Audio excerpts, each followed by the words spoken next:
उसे जंगल से एक जहरीला सांप काट जाता है। वो बहुत ज्यादा पैनिक हो गया और यहाँ उसका फोन भी गिर गया। किसी को वो अब मदद के लिए भी नहीं बुला सकता था। खुद ही उसने अपना हाथ सक करके जहर को निकालने की कोशिश की, लेकिन इससे भी काम नहीं बना। घर जाकर उसने कट भी लगा दिया, लेकिन देर हो चुकी थी। जहर उसके जिस्म में फैल रहा था और उसे अजीबोगरीब हेलुसिनेशंस हो रहे थे। वो कई दिन ऐसे ही पड़ा रहा। उसे लेने के लिए एक दिन बहुत से साइंटिस्ट भी यहाँ पे आए।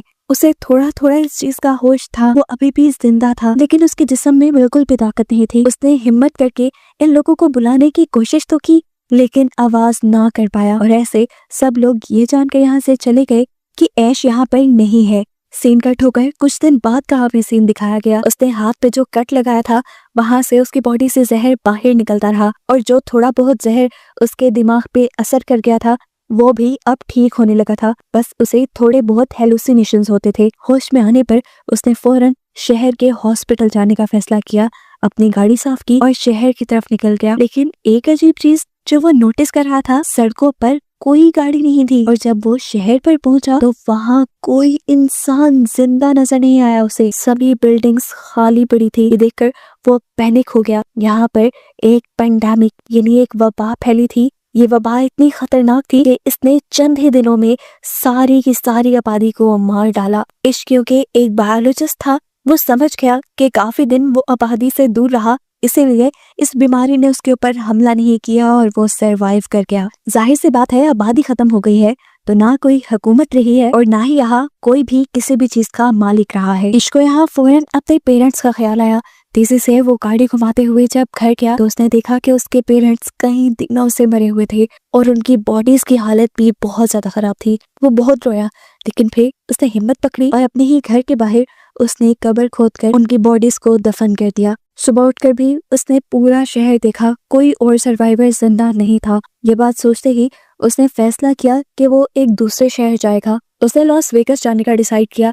कुछ जरूरत का सामान और गन लेते हुए वो निकल गया, लेकिन ब्रिज जो लॉस वेगस की तरफ जाता था वो भी सील था। उसे बहुत गुस्सा आया और लंबा रास्ता लेकर जैसे ही वो लॉस वेगस पहुंचा तो देखा कि यहाँ पे भी सभी लोग मारे गए। मॉल्स, बड़े बड़े होटल्स, कैसीनोस सब खाली थे। थक हार कर वो एक होटल में चला जाता है, वहाँ रात गुजारता है और महंगी चीजें एंजॉय करता है, क्योंकि अब ये सब कुछ उसके लिए फ्री था। वो अपनी उम्मीद खो चुका था कि उसे कोई मिलेगा, लेकिन लकीली अगले ही रात उसे 2 लोग मिले। ये दोनों ही सरवाइव कर गए थे उस बीमारी से। लड़की ने अपनी दुखिया कहानी बताई कि उसने अपनी फैमिली को वीडियो कॉल पे मरते देखा है और अब उसे जीने की कोई उम्मीद नहीं, जबकि ये आदमी भी मरना ही चाहता था, क्योंकि ऐसी अकेली दुनिया में वो सरवाइव नहीं कर सकता था। आज रात के लिए ये लोग भी इश्क के साथ स्टे करते हैं, लेकिन सुबह होने पर इन लोगों के इरादे इश्क को खतरनाक लगे। उस आदमी के पास एक गन थी और वो तीनों को मारने का इरादा रखता था ताकि तीनों की मौत आसान हो जाए, लेकिन इश्क को जीना था, इसलिए वो उठकर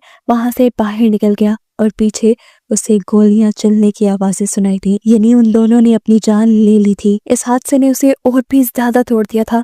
उसे शिद्दत से एहसास हो रहा था कि अब वो पूरी दुनिया में अकेला ही रह गया है। तेज गाड़ी चलाते हुए वो अपने घर वापस लौट आया। रास्ते में उसकी गाड़ी के सामने एक डॉग भी आ गया था। वो डॉग भी बिल्कुल इश्क की तरह अकेला था। इश्क ने इसे अपना साथी बना लिया और उसे जीने की एक नई उम्मीद मिली। इसने एक नई सिरे से अपनी लाइफ गुजारना शुरू की। सर्वाइवल की किताबें पढ़ना शुरू। खाने पीने की तो यहाँ कोई कमी नहीं थी, कमाने की अब जरूरत भी नहीं थी। रोज काम करने के वक्त वो पूरे टाउन में घूमता था इस उम्मीद से कि शायद उन्हें कोई सर्वाइवर मिल जाए, लेकिन हर रोज वो ना उम्मीद लौटता था। एक दिन वो जब चाय पीते हुए अपने डॉग के साथ विंडो के पास खड़ा था तो तभी उसका डॉग अचानक से भौंकने लगा, क्योंकि उसे किसी इंसान के होने का पता चला था। दूर एक घर में से धुआं निकल रहा था। साफ मतलब था कि वहाँ पे कोई इंसान हो सकता है। फौरन उसने गाड़ी निकाली और उस घर की तरफ बढ़ गया जहाँ से धुआं दिखाई दे रहा था। किस्मत से वहाँ पे एक लड़की थी जो उसे देखकर तो डर गई। इसने उसे यकीन दिलाया कि वो उसे नुकसान पहुंचाने नहीं आया, वो खुद भी एक अकेला इंसान है और किसी दूसरे सर्वाइवर की तलाश कर रहा है। ये बात सुनकर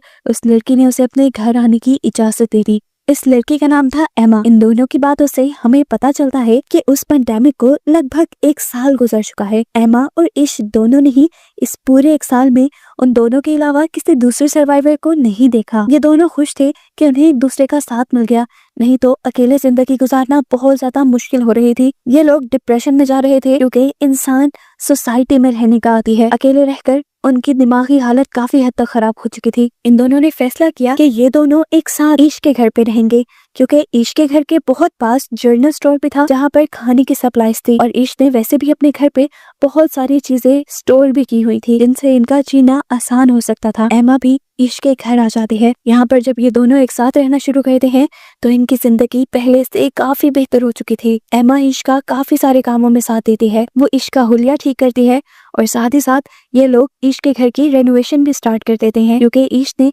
इस पूरे एक साल में अपने घर पर ध्यान नहीं दिया था। एक साथ काम करने के लिए ये रोज सुबह उठते और अपना टारगेट पूरा करते। ये दोनों ये भी समझते थे कि अगर दुनिया में सिर्फ ये 2 ही लोग बचे हैं तो अब इन्हें आबादी भी बढ़ानी चाहिए। पहले तो ये दोनों का फैसला था, लेकिन ईश को जब पता चला कि एमा प्रेग्नेंट हो गई है तब वो बहुत ज्यादा डर गया। उसे डर था कि क्या उसके बच्चे इस अजीब से दुनिया में सरवाइव कर पाएंगे। एमा उसे हौसला देती है कि सब बेहतर हो जाएगा। ईश जो कि एक बायोलॉजिस्ट था, वो बुक से पढ़कर बच्चे के पैदा होने के तरीके देखने लग जाता है, क्योंकि वो जानता था कि ये दोनों अकेले हैं और उन्हें ये काम खुद ही करना पड़ेगा। साथ ही ये दोनों इस घर को परफेक्ट करने की भी कोशिश कर रहे थे। ईश ने यहाँ पे सोलर पैनल्स भी लगा लिए थे ताकि उनके घर में इलेक्ट्रिसिटी की कमी ना हो। पेंडेमिक को क्योंकि काफी वक्त गुजर गया था, शहर भी जंगल की तरह बनने लगे और जंगल के जानवर शहरी इलाकों की तरफ आने लगे। उनके लिए ये बड़ा खतरा बनता जा रहा था, इसलिए उन्होंने अपने घर के इर्द गिर्द एक बाड़ बना ली और इन जानवरों से बचने के लिए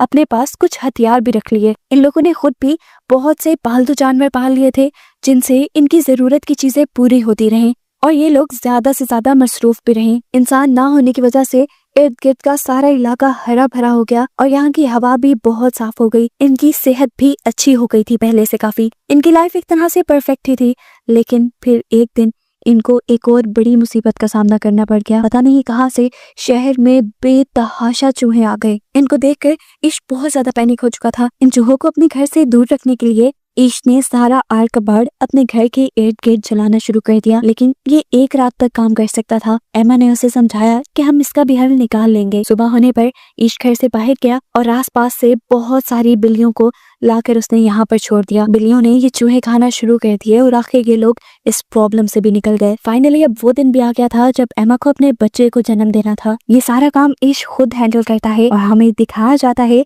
कि इन लोगों के पास एक बहुत ही प्यारी बेटी पैदा हुई थी, जिसे देखकर ये लोग बहुत ज्यादा खुश थे।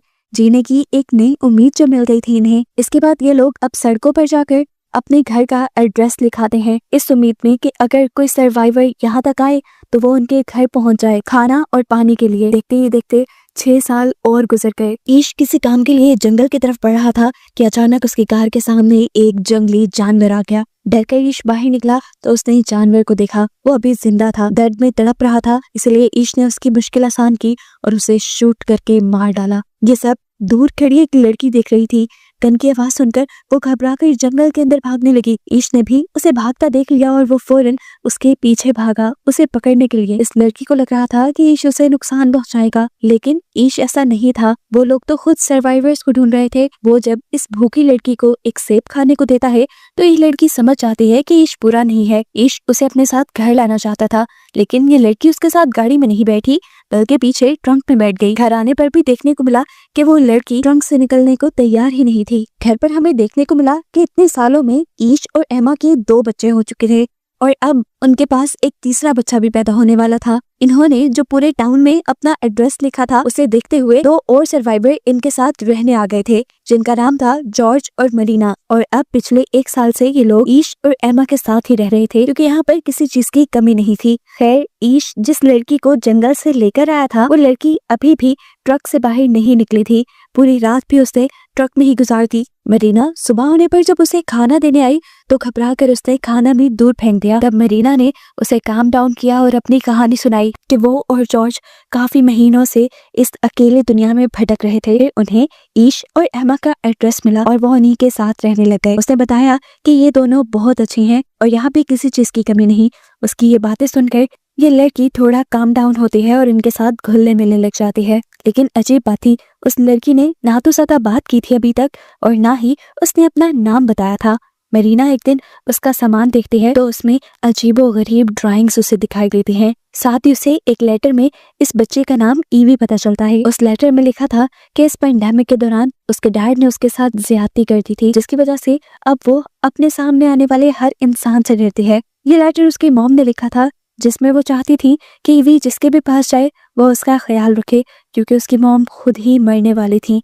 ये बात जानकर सभी ईवी का पहले से ज्यादा ध्यान रखने लग जाते हैं। इसी रात एमा को तीसरा बच्चा पैदा होता है, जिसकी वजह से ये लोग बहुत ज्यादा खुश हो जाते हैं। 1 साल ऐसे ही गुजर जाता है। एक दिन उन्हें अपने एरिया में किसी के आने की खबर मिलती है। सभी लोग डर जाते हैं। छोटे बच्चों को अंदर भेजकर सभी बड़े लोग गन्स लेकर बाहर निकलते हैं चेक करने के लिए कि यहाँ पर कौन आया है। इन्हें पता चलता है कि ये एक और सर्वाइवर्स का ग्रुप था, जिसमें टोटल 4 लोग थे। ये लोग भी ईश और एमा का एड्रेस देखते हुए यहाँ पहुंचे थे। इसमें एक डॉक्टर थी मोली, जिन्होंने इन सबको बताया कि इतने सालों में वो सिर्फ इन 4 जिंदा इंसानों से मिल पाई है और उसके बाद वो अब ईश की फैमिली से मिल रही है। इनके हुलिया और बातों से लग रहा था कि ये लोग नुकसान नहीं पहुंचाएंगे किसी को भी, इसीलिए ईश और एमा इन्हें भी अपनी फैमिली में शामिल कर लेते हैं। वैसे भी यहाँ चीजों की तो कोई कमी है ही नहीं।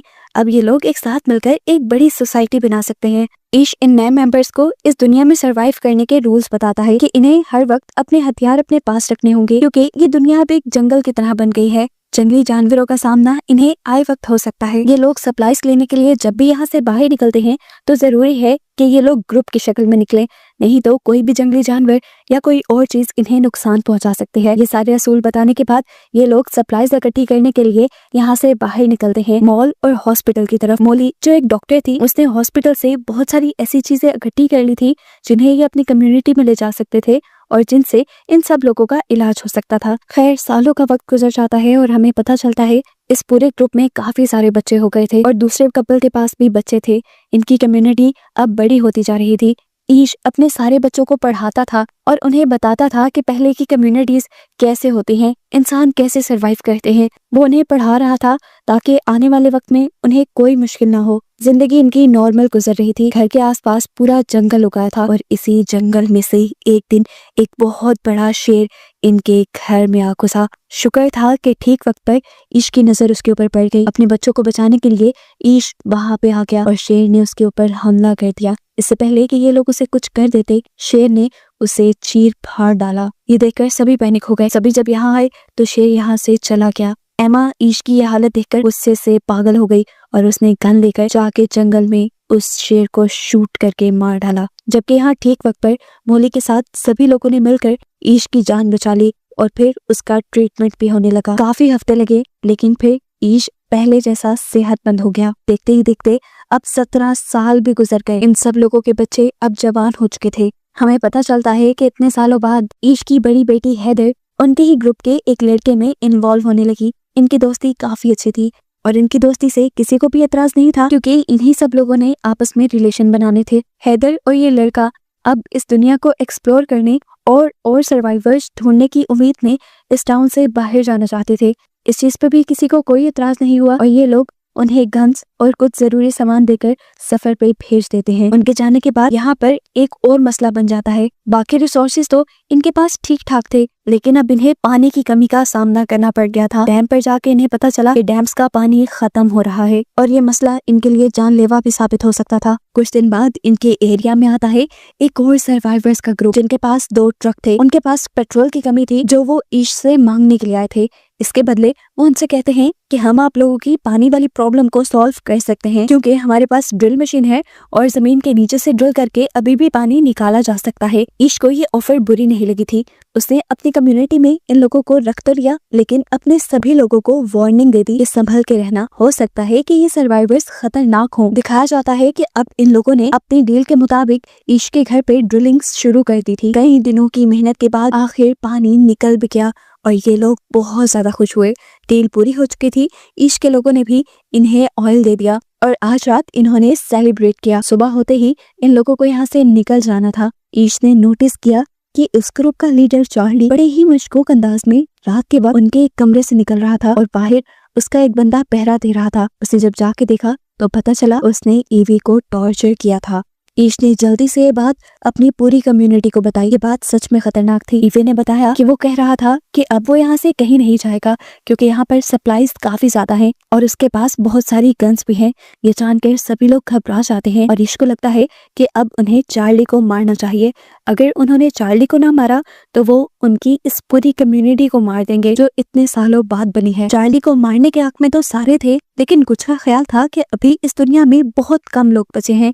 अगर उन्होंने चार्ली को मार दिया तो ये आबादी में बहुत बड़ी कमी नजर आएगी। तब ईश उनसे कहता है कि अगर हमने चार्ली को ना मारा तो हम लोग भी मारे जाएंगे। अब ये लोग एक प्लान बनाते हैं और बाहर निकलकर चारों तरफ से चार्ली को घेर लेते हैं। इससे पहले कि चार्ली कुछ कहता, ईश ने एक कुल्हाड़े से उसकी जान ले ली और उसके बाद उसे दफन कर दिया। ये सब करने के बाद उसे बहुत ज्यादा बुरा लग रहा था। उसने पहली मर्तबा किसी को मारा था, वो भी अपने सर्वाइवल के लिए। वो जानता था कि ये गलत काम नहीं, उसने अपनी कम्युनिटी को बचाने के लिए ये सब किया, लेकिन फिर भी वो दुखी था। सुबह होने पर ये लोग चार्ली के ग्रुप को बताते हैं कि इन्होंने इनके ग्रुप लीडर चार्ली को मार दिया है क्योंकि उसने इनकी कम्युनिटी की एक लड़की को टॉर्चर किया था। चार्ली की मौत का सुनकर चार्ली के पूरे ग्रुप को ज्यादा बुरा नहीं लगा और कुछ ने तो ये भी बताया कि चार्ली अपने लीडर होने का फायदा उठाता था। उसने अपने ग्रुप की लड़कियों को भी टॉर्चर किया था, इसीलिए सारे लोग उसके मरने से खुश ही थे सिवाय उसके एक दोस्त के जो इनके ऊपर खूब चिल्लाता है। ईश अब चार्ली के पूरे ग्रुप से कहता है, हमारे पास किसी चीज की कमी नहीं, आप सब लोग यहाँ सुकून से रह सकते हैं,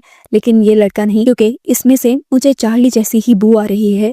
ये हमारे लिए खतरा साबित हो सकता है। सब लोगों की एक जैसी राय लेकर सजा के तौर पे ये लोग चार्ली के दोस्त को अपनी कम्युनिटी से बाहर निकाल देते हैं। पहले तो ये लड़का निकल गया, लेकिन जब उसे एहसास हुआ कि वो बाहर की कम्युनिटी में अकेला सरवाइव नहीं कर पाएगा तो वो वापस पे आया, लेकिन ईश ने अपनी कम्युनिटी की सिक्योरिटी के लिए उसे कबूल नहीं किया। देखने को मिला कि कम्युनिटी के सभी बच्चे पुरानी ही रिसर्च से एक प्लेन बनाने की कोशिश कर रहे थे। वो जानते थे कि कुछ ही दिनों में वो इसे परफेक्टली बना भी लेंगे, लेकिन उससे पहले ही इनकी कम्युनिटी को एक और बड़ी मुसीबत का सामना करना पड़ गया। कम्युनिटी के बहुत से लोग उसी वायरस से इन्फेक्टेड हो गए जो वायरस आज से 20 साल पहले फैला था, जिनसे पहले ये सारे सर्वाइवर्स किसी न किसी तरह इम्यून हो गए थे। मोले के पास काफी सारी मेडिसिन थी जिसकी वजह से उसने इन सबका इलाज तो किया, लेकिन ईश का बेटा वो बहुत ज्यादा बीमार था। उसकी इतनी ज्यादा खराब हालत की वजह से पूरी ही कम्युनिटी परेशान थी। इसी परेशानी में हम देखते हैं कि ईश की बड़ी बेटी अकेले वापस घर लौटती है। वो रो रही थी। सबने उससे उसके पार्टनर के बारे में पूछा और रोते हुए उसने कहानी बताई कि ये लोग जब सफर पर निकले तो इन्होंने बहुत सारे शहर ढूंढे, सर्वाइवर्स की तलाश की, एक एक घर छान मारा, लेकिन कोई सर्वाइवर इन्हें ना मिला। ये जगह जगह अपने घर का एड्रेस लिखते रहे और फिर ये लोग एक जगह पहुंचे जहां जंगलों में इन्हें एक इंसान मिला और उसने हैदर के पार्टनर को पकड़ के मार दिया। उसने कहा था कि ये चार्ली का बदला है, यानी साफ मतलब है ये वही आदमी था जिसे ईश ने अपने ग्रुप से निकाल दिया था। हैदर ने बताया कि मैं अपनी जान बचाने के लिए और क्या भी करती, मैंने उसे भी मार डाला और फिर तेजी से अपने घर वापस लौट आई। सब लोग दुखी थे, अभी इस दुख से निकले नहीं थे कि ईश का दूसरा बेटा भी मर गया। बात सिर्फ यहीं पे खत्म नहीं हुई। ईश के बेटे के मरने के बाद उनकी कम्युनिटी के 3 और मेंबर्स मारे गए और इस हादसे से ईश बुरी तरह टूट गया। उसका अब इस दुनिया में रहने का दिल नहीं करता था, वो इस दुनिया से जाना चाहता था, लेकिन तब एमा ने उसका साथ दिया, बिल्कुल उसी तरह जब वो बिल्कुल अकेला था। उसने कहा, देखो जब हमें कोई नहीं मिला था हम दोनों ने मिलकर जिंदगी की शुरुआत की और अब तो हमारा इतना बड़ा ग्रुप बन गया है, हमें ही इस दुनिया को आबाद करना है। तुम अगर ऐसे ही हार मान जाओगे तो ग्रुप के बच्चों को कौन ट्रेनिंग देगा। उसकी ये बात सुनकर ईश को थोड़ा हौसला मिला और वो पहाड़ों पे चला गया सनराइज देखने के लिए। पिछली दुनिया के सनराइज से बहुत मुख्तलिफ था। पहले जैसे ही नेचर के रंग फीके लगते थे, अब हर चीज में ताजगी थी। ये देखकर ईश को एहसास हुआ कि ये पहले वाली दुनिया नहीं रही, ये एक नई दुनिया है। वो अपने बच्चों को पहले वाली दुनिया में रहने की तरबियत दे रहा था, ये गलत था। वो समझ गया कि अब उसे अपने बच्चों को इस नई दुनिया में सरवाइव करना सिखाना है। घर जाकर यही स्पीच वो अपने बच्चों को देता है कि हम अभी तक गलत डायरेक्शन में पढ़ रहे थे, हम पुरानी दुनिया में चलने की कोशिश कर रहे थे, लेकिन जब पुरानी दुनिया रही ही नहीं तो फिर उसमें चलने की ट्रेनिंग क्यों लेनी है। ये एक नई दुनिया है और हमें इसके मुताबिक चलना है। ईशनी ने कहा कि अब से तुम लोग वही सीखोगे जो नेचर तुम्हें सिखाएगा और जो इस दुनिया में रहने के लिए जरूरी है। इस दुनिया में इनकी कम्युनिकेशन बिल्कुल बंद हो गई थी, तो इसीलिए इन्होंने फैसला किया कि ये अब अपना कम्युनिकेशन नेटवर्क बनाएंगे। इन्होंने दोबारा से एक नया रेडियो बनाया जिनसे इनकी कम्युनिकेशन स्ट्रांग हो गई। इसके बाद आए दिन ईश नए नए सोशल इवेंट्स रखने लगा, जिसमें बच्चों को एहसास हुआ कि कैसे सभी इंसान मिलजुल कर जिंदगी गुजारते हैं। ईश ने अब अपनी ये कोशिश अपने तक नहीं रखी, उसने अपनी कम्युनिटी से बाहर निकलकर अपने शहर को भी रेनोवेट करना शुरू किया, दोबारा होटल्स को आबाद किया और फिर अपने आसपास के शहरों को भी ठीक करने का इरादा कर लिया। फिल्म के पोस्ट क्रेडिट सीन में हमें बूढ़े ईश को उसके